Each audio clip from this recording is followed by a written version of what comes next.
We had different issues being talked about, people from different sectors, and the kind of mix of people we have in this panel, we get a good kind of range of issues and the views that coming on this India-EU collaboration.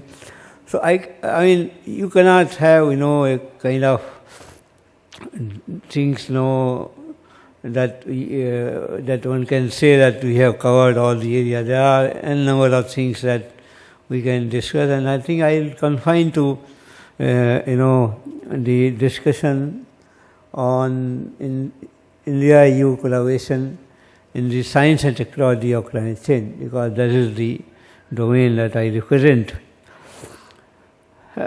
I would say, that we had, India-EU collaboration for several, I would say, years running, and there are several things that are already been done. In various forms, it is in the form of joint proposals, joint call system, center of excellence, and kind of thing. I think 5 years back, I would say that the things and scenario of Indian science and technology innovation landscape was different. Today, the landscape is changing, and therefore I would say that EU also has to closely study the kind of changes that is coming up in India.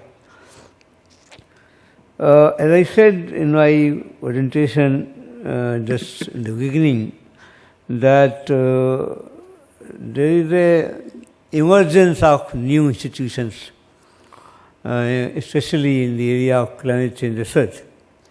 5 years back or 6 years back, there were hardly any. Now, not only in the private sectors, and not only in the government sector, in private sectors, institutions are increasing in number. I guess the ideal collaboration could be built between institutions in EU members and those in India. It will become more robust because institutions, they have some capacity in terms of the knowledge, the expertise, the infrastructure. And if they collaborate with another institution, it provides very robust collaboration. I would give one example that we started in 2011, that Indo-German Center for Sustainability in IIT Madras. To start with, we had a lot of problems, and there were teaching trouble in the beginning, so much, there was no clarity. And now, look at now, we have it got stabilized. We have, scientist mobility. Annually, about 10 to 15 scientists, they come to IIT Madras, and from India also they go. And there's so much, research outcome has taken place in just past 3 or 4 years. This is one way of doing it. Joint call system that we have already, in fact, ongoing, Madam mentioned in the previous session, caters to a different, set of scientists. But you want something tangible, something very, very, big in size in terms of its quality, we need to have institution-to-institution collaboration. Another level could be fellowship scheme, and we in climate science, there are not many fellowship schemes in the climate science between India and the country. We have like Indo-US, we started last year. We also have some other countries also joining, but this could also be a very successful area in the. There are areas where collaborations, in fact, could be built in the climate change, and this is we have seen from our own experience. I think Ashish mentioned that one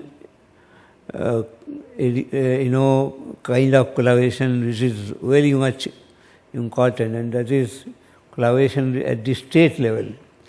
The Indian states now, forget about what you have seen 5 years back. Now they are, out of 36 states and union territory, majority of them have got now state climate change programs already in place. And therefore, there is a lot of excitement at that level. And what they need is, some kind of, extending our assistance for their R&D, some kind of public awareness programs, trainings, etc. And that is what DST is doing. So joining hand with DST, already we have 21 states centers. We can channelize this in this, and that could be a very good idea. Even the technology-related issues, we realize that, several states, there were a lot of, traditional knowledge system, especially in the Himalayan area, we have a lot of training, and there are frugal technology existing, and that requires some kind of, providing, blending with the modern technology, we can do a lot of work. Areas like climate modeling, we have new area emerging like spring shade management, glaciers, of course, there, disaster management in the wake of the new disaster like recently we had in Mumbai, or we had 2 years back, 3 years back in Kedarnath in Uttarakhand, could be a very good area for creating this kind of collaboration. And towards, I would say that towards taking private sector into our fold, especially industry, there is an interesting figure that as many as 4,500 R&D institutions are there in India, and nearly 2,000 there in the private sector alone.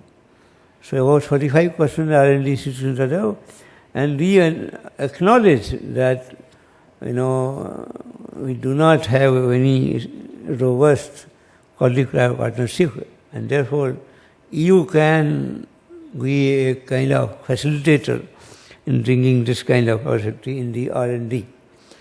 So these are my comments on the possibility of India-EU collaboration in the science and technology of climate change. Thank you.